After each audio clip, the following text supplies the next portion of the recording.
Good morning guys, कैसे हैं आप सब। आई होप आप सब अच्छे होंगे। मैं भी एकदम बढ़िया हूँ। तो आज है नवरात्र का दूसरा दिन। तो मैं यहाँ पे उठ चुकी हूँ और अभी मॉर्निंग के हो रहे हैं 8:30। तो यहाँ पे मैंने सोचा चलो पहले उठ के मैं अभी आरू की भी छुट्टी है तो थोड़ा मैं वो कर लेती हूँ अपने रूम की साफ़ सफाई। और यहाँ पे आरू भी उठ चुका था। अब वो मेरे से यहाँ पे कुछ कहने आया था, पता नहीं क्या कहने आया था, आई डोंट नो। बोलने की बीमारी जो है मुझे, हाँ, ये पूछ रहा था बुआ को कि बुआ कहाँ गई हैं। फिर इसकी बुआ इसको दे के गई थी पैसे। तो ये बोल रहा था कि मैं चीज़ लेने जाऊँ क्या। मैंने कहा सोते उठे ना ब्रश करना, ना नहाना, ना मुंह धुलना, कुछ नहीं, मैं सोते उठे चीज़ लेने जाऊँ क्या मैं। तो ये मेरे से वही पूछ रहा था और इसके पास था 50 का नोट। तो मैं इसको मना कर रही थी कि नहीं, इतना बड़े नोट को लेके नहीं जाना। तो ये मेरे से नाराज़ हो गया था। फिर यहाँ पे मेरे हस्बैंड तो सो रहे थे क्योंकि वो मॉर्निंग में ही सोए थे और दी चली गई थी सुबह 6 बजे 6 बजे वाली बस से। और मुझे कसम से इतनी नींद थी, 2 दिन से मैं 4 बजे उठ रही थी। तो ये समझ लो गाइस, 4 बजे उठ रही थी और रात के 12-1 बजे नींद मिल रही थी मुझे। तो इस वजह से मेरी ना इतनी नींद आ रही थी। मॉर्निंग में जब दी चली गई तो मैं उसके बाद थोड़ी देर लेट गई। मैंने सोचा 10-5 मिनट बाद उठूँगी और मेरी इतनी तेज़ नींद आई कि मुझे पता ही नहीं चला कि मेरी इतनी गहरी नींद कब आ गई। और मेरी सीधा आँख खुली 8:30 बजे। मैं कह रही है भगवान, चलो ठीक है 6 बजे सो गई थी मैं, बट 7 बजे तो खुल सकती थी और भाई वो सीधा 8:30 बजे आँख खुली। फिर यहाँ पे मैंने कहा चलो कोई बात नहीं, अब तो हो गया है।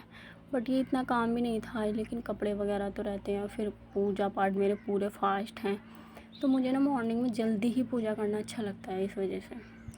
तो यहाँ पे मैंने सोचा चलो जब पूजा लेट हो ही गई है अब, तो क्यों ना सारा घर का काम निपटा कर ही मैं करूँ। तो मैंने रूम की तो मैंने कंबल वगैरह की तय लगा दी थी। फिर मैं आई थी बाहर खाट पर, तो यहाँ पे मम्मी वो सो रहे थे, भाई साहब और विशु। तो मैंने कहा चलो साफ़ सफाई करके उसके बाद झाड़ू पोछा करके आराम से ही मैं पूजा करूँगी आज। तो यहाँ पे मैं पहले शीशा कंघा रखा था। जब वो लोग सुबह गए तो मेरे पास ड्रेसिंग टेबल है, तो भाई साहब ने मेरी जेठानी का शीशा यूज़ किया था, तो मैं बस वही रखने गई थी। और मम्मी की तबीयत ख़राब है, तो मम्मी जेठानी जी के रूम में लेटी है। उनको पता नहीं कैसे इतनी तबीयत ख़राब हो गई, कभी इतनी तबीयत ख़राब नहीं होती इतनी जल्दी से। बट ऐसा नहीं है, दवाई नहीं दिलाई, दवाई भी रेगुलर चल रही है उनकी। और देखते हैं, पहले दूसरे डॉक्टर से दिला रहे थे, अब दूसरे से दिला रहे हैं। अगर उससे भी आज आराम नहीं हुआ तो हम फिर उनको दूसरे डॉक्टर के पास लेके जाएंगे। तो फिर यहाँ पे बस मैं अपने कंबल की तय लगा दी थी। और ये जो मैंने टी शर्ट पहनी है गाइस, अगर आपको पता हो, मैं विशाल मेगा मार्ट गई थी कुछ दिन पहले कनाकतो में, तो मैं यही टी शर्ट लेके आई थी जो थी 150 की। तो ये मुझे वैसे तो फिट लगी, बट इसका गला जो है ना, वो थोड़ा अड़ रहा है मेरे नेक से। तो बट कोई नहीं, चल जाएगा, हो सकता है पहनने से थोड़ा लूज़ हो जाए। टाइट नहीं आ रहा, बट वो अड़ रहा है गर्दन से। बट मुझे बहुत अच्छी लगी। मेरे बेटे को भी, मम्मा ये बहुत अच्छे लग रहे हैं, ये जो टेडी है इस पर। फिर यहाँ पे मैं आ गई थी झाड़ू लगाने के लिए। मैंने रूम की जितनी मुझसे साफ़ सफाई, और जो चेयर पे जो 2 चीज़ें पड़ी हैं, वो एक तो टेबल का दुपट्टा है जो मैं उस पर बिछा के रखती हूँ, एक है स्टूल का जिस पर मैंने चौकी बिछाई है। बस वही 2 चीज़ें, बाकी मैंने रूम की साफ़ सफाई कर दी है जितनी मेरे से हुई। फिर यहाँ पे मैं झाड़ू लगाने लग गई थी।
सबसे बढ़िया बात क्या है कि मैं जैसे ही झाड़ू पोछा लगा दूँगी ना मॉर्निंग में, मेरा वो शाम तक यानी कि अगले मॉर्निंग तक ऐसा ही पड़ा रहेगा।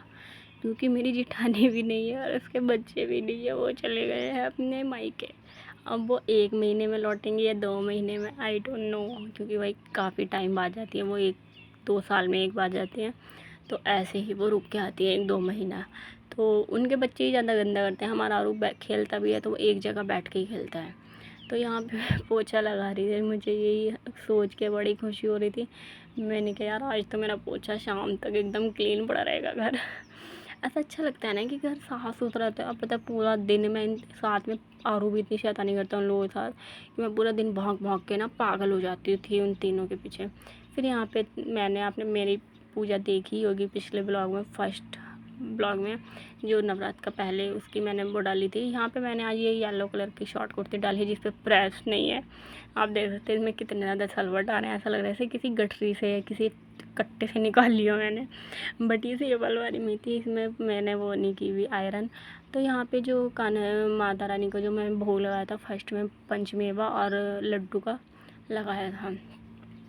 और यहाँ पे मैं थोड़ी साफ़ सफाई करी थी ऐसे ही, क्योंकि जोत जो रखे रहते हैं वो मैं अपनी नहीं उठाती, एक जगह रखे रहते हैं। गणपति जी को भी मैं जब उनको विराजमान करवा देती हूँ तो उनको नहीं उठाती, आसपास इनके साफ़ सफाई कर देती हूँ। तो यहाँ पे जो भोग मैंने नाइट में लगाया था उनको वो मैंने उठा लिया था और यहाँ पे सारा सामान मैं एक साइड लगा रही थी। और फिर यहाँ पे बस अपनी पूजा करने बैठी और थोड़ी अपने मैंने स्कार्फ से ही सफाई कर दी थी, क्योंकि कपड़े तो हैं लेकिन दूसरी पूजा में रखे हैं कान्हा जी के पास। तो मैंने सोचा चलो कोई नहीं, मैंने धुला हुआ दुपट्टा ओढ़ा है तो मैं उसी से सफाई कर देती हूँ। इतनी भी गंदगी नहीं थी यहाँ पे। और यहाँ पे मैंने ये डिब्बी बनाई हुई है जिसमें मैं जली हुई धूप बत्ती और दिया जो जलता है नाइट में शाम के टाइम में, वो बत्ती करती हूँ मैं, इकट्ठी कर लेती हूँ ना, तो सबको एक साथ ही मैं इनको जला देती हूँ। इकट्ठी करके मैं इधर उधर बिल्कुल नहीं फेंकती अपनी बत्तियाँ, धूप बत्ती, जली हुई अगरबत्ती, जो भी होता है। या होम भी होती है ना, जिस चीज़ का त्योहार पूछते हैं उसकी होम होती है, मैं उसको भी ऐसे नहीं फेंकती। फिर ये बर्तन लेके गई मैं मांज के। उसके बाद यहाँ पे मैं आरती करने लगी। मैंने पूरा काम कर दिया था अपना, जो अखंड जोत भी जगाई हुई है मैंने। और ये छोटा सा डेकोरेशन आपको कैसा लगा मुझे कमेंट में ज़रूर बताएं। चैनल पर नए हैं तो चैनल को सब्सक्राइब करें, वीडियो को लाइक करें और प्लीज़ ज़्यादा से सपोर्ट करें और शेयर करें।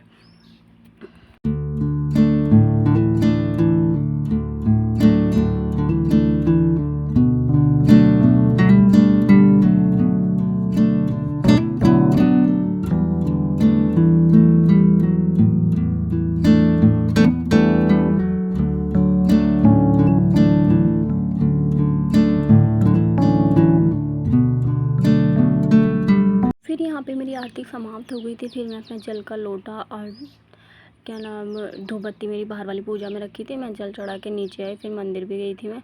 उसके बाद यहाँ पे मैंने चाय और मखाने फ्राई किए थे। ज़्यादा हेलो आदि भैया कहाँ है? स्कूल गए। अपनी नानी के घर? नहीं, घर गए हैं। किसके घर? नानी के घर? नहीं, वो स्कूल गए हैं। नहीं, नानी के। मम्मी, मैं इसको फेंक दूंगा। कचरा गंदा। दोपहर का भी ट्रेंड है ये, और मैं अपना काफी लेट गई हूँ। सब अभी की अभी तबीयत ठीक नहीं है, वो दूसरे रूम में लेटी है मेरी जेठानी जी के रूम में। और अभी मेरी जेठानी जी चली गई है कल शाम अपने मायके यानी कि बिहार, और दोनों बच्चों को भी लेके गई है। हमने कहा भी था कि आदि को यहीं छोड़ दो, लेकिन वो सुनते नहीं किसी। और ये सुबह से आरू इतना मतलब सुबह उठा, सुबह इसकी बुआ भी चली गई है, वो सुबह 6 बजे ही जाते हैं। तो मैं समझ अगर ऐसी नींद में थी जिसमें 2 दिन से 4 बजे उठ रही थी, तो इस वजह से मैं ना नहीं कर पा रही थी। तो दीदी चली गई, दीदी सुबह इसको पैसे देके गई थी यार खुद को कि तुम चॉकलेट लेना बेटा अपनी। तो ये लेके आया टॉफ़ी जेली वाली 5, तो ये इसको ये लेके आया। तो ये इसने 2 खा ली, 3 बची। तो बताया इसने कहा मम्मा मैं ना आदि भैया को सरप्राइज़ दूँगा और एक आशीष को दूँगा, एक मैं खाऊँगा। मतलब एक ना मिस कर रहा है, आदि को ज़्यादा कर रहा है क्योंकि किसी के साथ ज़्यादा खेलता है ये। हमें खेलते कम है, लड़ते ज़्यादा है, रोते ज़्यादा है, इस वजह से। और फिर इसके डैडी साहब कोल्ड ड्रिंक लेके आए थे। कोल्ड ड्रिंक को भी ये बोल रहा कि मम्मा आधी पी ली, उसको रख दिया फिर आधी को, फिर बोल रहा मम्मा कोल्ड ड्रिंक ना क्या नाम आधी भैया के लिए रख देना, उनको दूँगा। मैंने कहा अच्छा। हाँ मैं फिर बोल रही कि आधी भैया अपनी नानी के घर हैं, नानी के घर है तो कह रहा नहीं वो ना स्कूल गए हैं स्कूल। तो मतलब बच्चे भी इतना मिस करते हैं। वीडियो पसंद आए तो चैनल को लाइक करें, शेयर वीडियो को लाइक करें, शेयर करें, कमेंट करें, सब्सक्राइब करें, बेल आइकन को प्रेस करके ताकि हर आने वाली नोटिफिकेशन तक पहुंच जाए। मिलते हैं नेक्स्ट वीडियो में। बाय।